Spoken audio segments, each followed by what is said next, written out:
ঐতিহাসিক স্থান থেকে ধর্মীয় পীঠ কম বেশি তো হলো, চলুন না এবার একটু দেখে নেওয়া যাক এই শহরের এক অন্যতম উইকেন্ড ডেস্টিনেশন।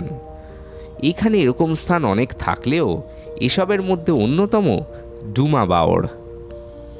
শহরের কোলাহল থেকে বেরিয়ে নিজের মতন করে সময় কাটাতে একদিনের জন্য চলে আসতে পারেন এই প্রাকৃতিক হ্রদে।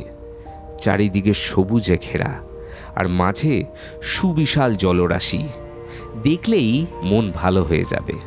শীতকালে এখানে পিকনিক করতে পারেন, কিংবা নৌকা ভাড়া করে ঘুরে নিতে পারেন নিজের মনের মতন করে। তাই বলা যেতেই পারে আমাদের বাংলায় বনগাঁ এক আলাদাই ঐতিহ্য ও পরম্পরার প্রতীক। শুধু একবার মন দিয়ে ঘুরলে আপনিও খুঁজে পেতে পারেন আরও অনেক ঐতিহ্যের, এমনকি আপনার হাত ধরেই হতে পারে নতুনের উন্মোচন।